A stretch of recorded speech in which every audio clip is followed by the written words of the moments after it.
High school reunions are supposed to be fun. You go back, you see old friends, maybe catch up with people you haven't seen in years, and most importantly, compare your life to everyone else's. Because that's really what reunions are all about. Seeing who succeeded, who didn't, and if you're lucky, finding out that the person who made your life miserable in high school is now selling knives door to door. That's what reunions are for, to laugh and point at the pitiful.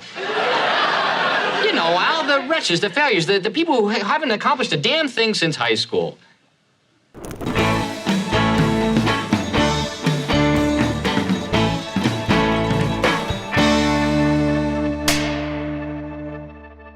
Sitcoms love a good high school reunion episode. It's the perfect setup. You bring back old rivalries, old grudges, old crushes, and you get to see how everyone's life turned out after graduation. Sometimes it's about nostalgia, sometimes it's about regret, and sometimes it's about Peggy Bundy trying to finally win the title she thinks she was robbed of back in high school. In this case, it's Reunion Queen, which in Peggy's mind is basically the same thing as Prom Queen, just 20 years later and with a lot more bounce checks. And so with that in mind, welcome back to The Rank. I'm John, and today we're going to be ranking the 17th episode of the 3rd season of Married with Children, titled Married with Prom Queen, Part 1. Written by Ellen L. Fogel and directed by Jerry Cohen. All right, let's see how this one stacks up, starting with the episode overview. I'm a little concerned for the Bundy children. I mean, we open with them being so hungry that they're contemplating eating each other. I feel like there maybe should just be at least a CPS case opened about them. But it does lead to a fun bit. Peggy's gonna arrive home and the kids are gonna start beating their utensils onto the table and chanting, "Food, food, food, food." In response to this, Peg is gonna go sit down next to them and start chanting with them. But Peg's gonna tell them, "I just bought a dress." And she's gonna point out that their dad, unfortunately, doesn't make enough money for this dress and food. Heck, he doesn't even make enough money to afford the dress. I mean, just imagine these lines don't have an audience laughing in the background. This is some dark shit. Their dog's gonna run away when they're looking around the house for food. And Bud's even gonna say, "Mom, we're hungry. Feed us or trade us." And Peg is unrattled. She tells them to forage in the freezer and let her be happy. Now Al's gonna come home next and he's gonna see the dress and say, "Nice dress, what's the occasion? Oprah having a formal episode?" But Peg's gonna tell Al that she got it for their upcoming reunion and that he owes it to her to take her to that because he never took her to prom. So she never got to be prom queen. And since they're going to be electing a reunion queen, she needs to win it and he needs to bring her. But what I'm curious about, what did they do instead of going to prom? Well, apparently they watched TV at Peg's house. Al drank all the beer, told her to shut up because he couldn't hear the game, and then banged her on her father's coat. And this is a nice memory for Peg, as she apparently says, "He was quite the tiger that night." To which Al says, "Yeah, well, who would have known that I'd see you again after that night?" Such a love-filled relationship. Back to the kids who have found a goldfish in the freezer. It's Bud's pet from when he was 5. So they've found some food, I guess. But Bud can't go through with eating him, though. He suggests that they go throw it in front of a car and see if they can get some insurance money out of it. And as they leave, Peg says, "I'm glad they're gone. They were depressing me, Al." I mean, goddamn, that is messed up. Now we're gonna hear why Peggy wants the reunion queen so bad. And a lot of it has to do with Connie Bender. And Al remembers her kind of fondly. He even intimates that he slept with her because he tells Peg that he remembers that her dad had a really nice coat. But Peggy sees right through him. She knows he's just trying to make her mad so that she tells him not to go to the reunion. Well, that didn't work for their wedding, and it's not going to work for the reunion. So we're going to get one more joke about the kids being hungry, when it turns out that Bud did throw the fish in front of a car, but it just happened to be an uninsured motorist. But Bud's like, "Hey, we would have gotten $50 if you had just gotten in the car like he asked you to, Kelly." Oh well, they're going to go hunt for spiders to eat upstairs. But you know who we haven't seen yet? The Rhodeses. Don't worry, they're gonna show up now. They're bringing Buck back over because apparently every day around supper time, he bursts into their house and hides under their bed.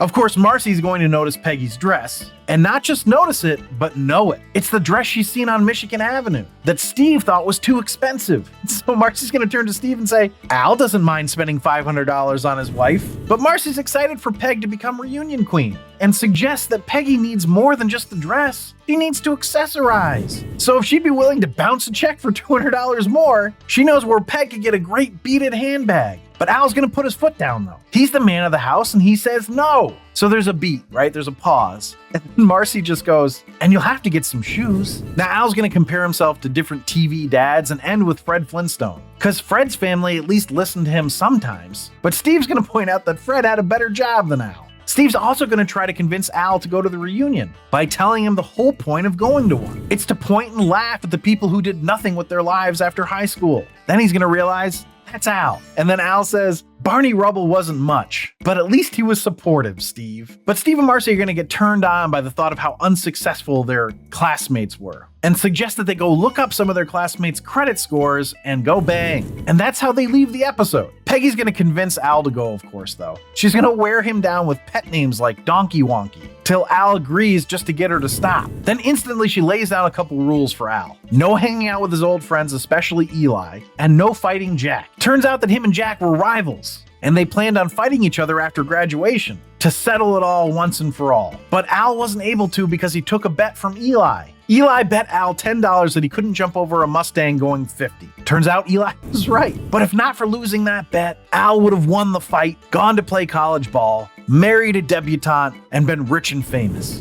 And then he's like, everything's fine. I've got no complaints.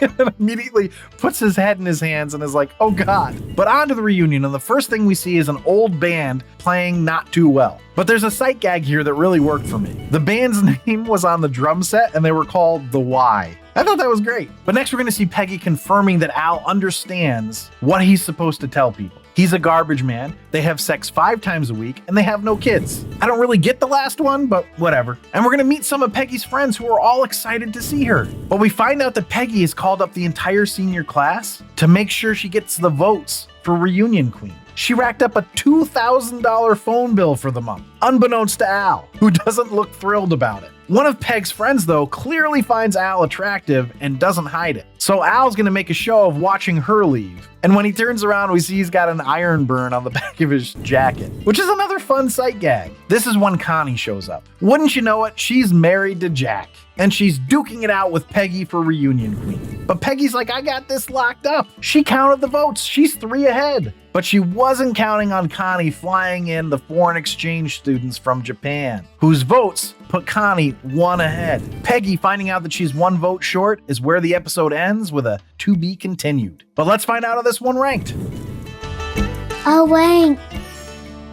The rank is where I rank the episode based on 5 categories: story, acting, dialogue, episode coherence, and character relatability. I rank it on a scale of 1 to 5, 1 being the worst, 5 being the best, and then I have a laugh counter where I tally up the amount of times the episode made me laugh. 1 point per laugh out loud gets added to the score. But before I dive into the rankings, I just want to say if you're enjoying this episode, please leave a like down below. It really does help me out. But without further ado, the first category is story. It's a classic sitcom story of going to a high school reunion, which I've actually never been to, but I think it would be fun to go to one. I feel like my class doesn't bother with it though, which is kind of a bummer, or they don't tell me, which could be true. I think we both know the answer to that. Anyway, it's a classic sitcom story for a reason. It usually works. But interestingly, I don't think I've ever seen a reunion episode that really is that great. I gave it a 3.5. So that brings us to acting, and the kids were off in this one. The guest stars were decent. Ed and Katie were great as always. Can't complain too much about this one. I gave it a 3.5 as well. So that brings us to dialogue, and it was a decent episode, but it wasn't very funny. I kept waiting for the jokes to hit, but they didn't really hit. They just kind of hit the beats we all expect to see, which are fun, but I don't think it worked as well in this episode. I think I was just expecting more. I gave it a 2. So that brings us to episode coherence. How is Peggy buying all these clothes and having these huge phone bills? I get that it's a joke, but I just don't know how they're able to pay for their house. That being said, there's really nothing wrong with coherence here, other than it's an incomplete episode. But, you know, it's meant to be. I gave it a 4.5. So that brings us to character relatability. I can certainly relate to wanting to go to a reunion and also not wanting to. I think the Rhodeses are even relatable. I mean, they're an extreme version of what people want to get out of a reunion. I think mostly people just want to show off how successful they are, more than see people be unsuccessful. All in all, it's absurd, but it's relatable. I gave it a 4. So not a bunch of terrible rankings here, although 1, dialogue wasn't very good. A decent laugh counter should keep it in the top 3 tiers, but unfortunately, this episode only got me 10 times, which is low, especially for Married with Children. And that puts the episode total at a 27.5, which makes it a mediocre. For the series, the average is now at a 33.37, which keeps the series as an I'd watch it again. And if you're ranking along with me, drop your scores in the comments. I'd be curious to see where we're at. Also, I just want to say thank you to the person in the comments from last week who told me that Bud was dressed up as Hugh Hefner. Yeah, I thought that was pretty obvious. I don't know how I missed that, but I did, so I appreciate it. So feel free to correct me in the comments whenever you notice that kind of stuff. But thanks for listening and or watching. Check out my other Married with Children ranking episodes or any of my other sitcom or movie ranking episodes on this channel. Remember to subscribe, comment, and like. If you want up-to-date rankings, you can do that on my website at therankpodcast.com, or you can also email me at john@therankpodcast.com. And if you really want to support the show, you can become a patron at patreon.com/therankpodcast. But I will leave you with this. Why did Peggy so desperately want to become reunion queen? Why is that? Because she knew it would be her crowning achievement. Yeah, that's right, Antonio. Bam. Okay, I'm waiting for the punchline. I know it's bad.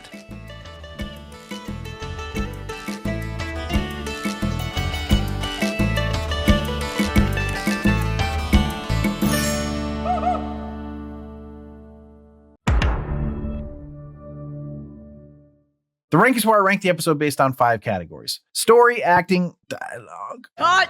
The rank is where Cut! The rank is where I rank the episode. Cut! Take 3. The rank is where I rank the episode based on 5 categories: story, acting, dialogue. Why can't I get through that? Never ceases to amaze me.